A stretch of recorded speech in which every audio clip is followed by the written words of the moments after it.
Garikai, it's great to be back in the studio with you. Admittedly, a slightly upgraded one from our last sitting. And we had to talk about something quite interesting today, ITGC.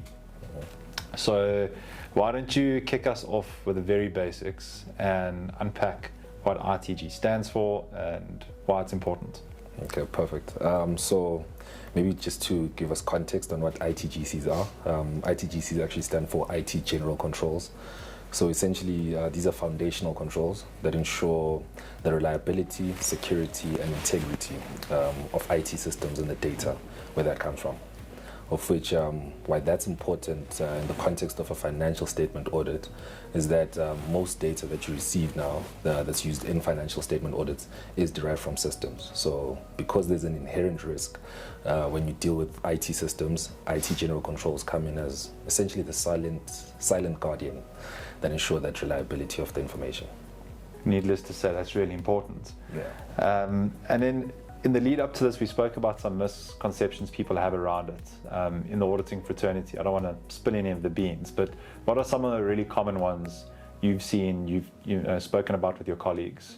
Okay, most definitely. So in terms of misconceptions, something I've come across quite often is the idea that ITGCs is just a technical concept, whereas in reality it actually looks at business risk and control, which is something that finance auditors are very accustomed to. I think the other thing would definitely be that ITGCs is not just a tick box exercise. It's essentially in place to ensure the security, reliability, and integrity of controls. So it's not just something that you do as a tick box or just to check box, but you actually do it because there's value that's being added by ITGCs. Which I suppose presents the question, what does a good ITGC process look like, at least from your end of the table?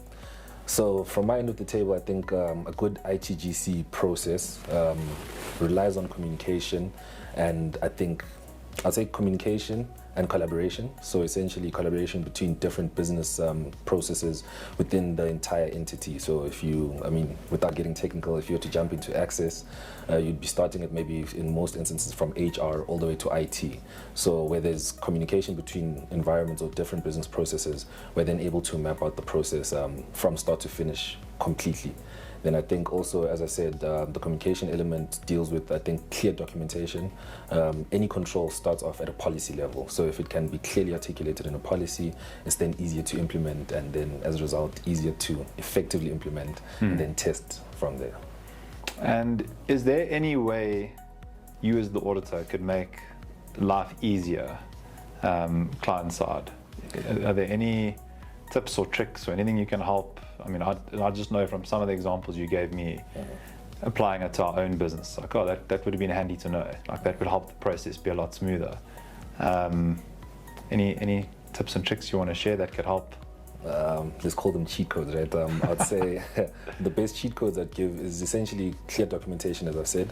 I think it's very fundamental in any business to have documentation that clearly states the standard operating procedures, because essentially when auditors come in, the first step is to flesh out the entire process. So in order to flesh out the process, as I've said, you need a starting point, of which that starting point is usually documentation. Then I'd say from there it's probably in the process of actually testing collaboration. You find that a lot of clients feel that if there is certain elements of the environment maybe that's not up to par, they are less or they're reluctant to actually share that information.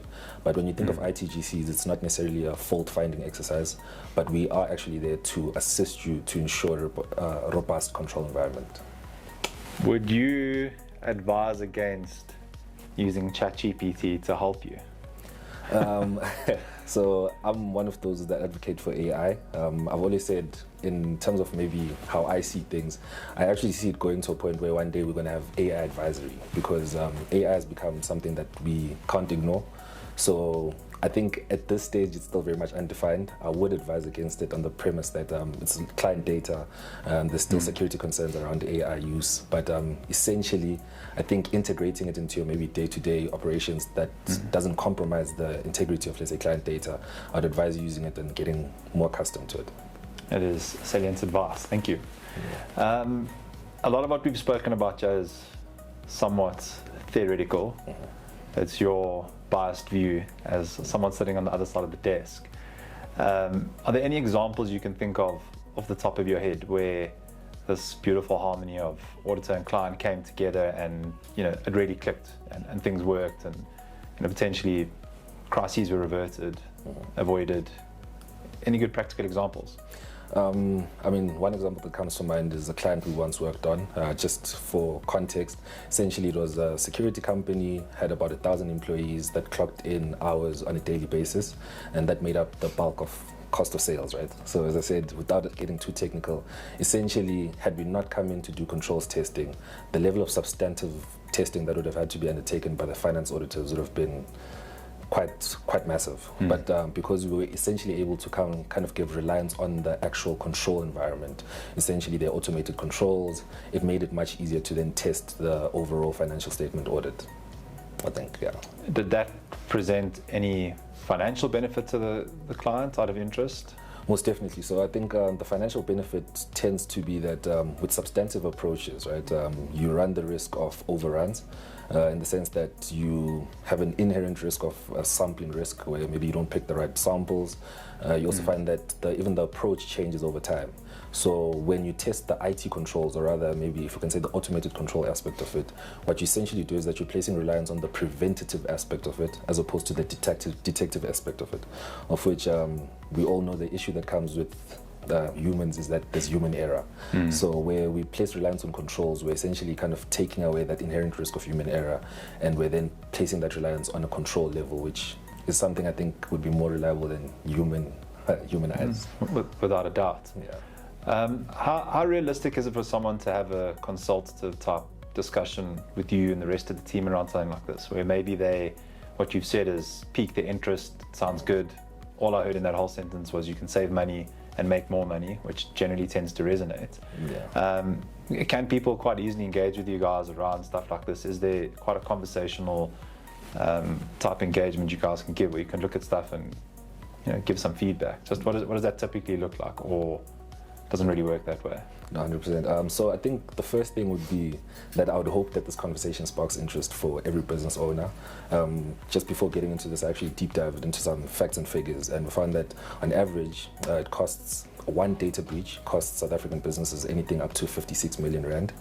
Ever since COVID-19, supply chain cyber attacks have been up about 300%. And you look at South African businesses, maybe if you just zone in there, they are the top 3 most attacked countries in terms of cyber attacks. So essentially what I'm trying to get at this is that it's something that I would hope sparks interest in everybody. And in terms of where we come in, on a consultancy basis, I think you have advisory services. So for instance, I know that there's internal auditing functions that we offer. So essentially you're able to give internal audit and actually strengthen the controls at an internal audit level, or rather before they even get examined externally.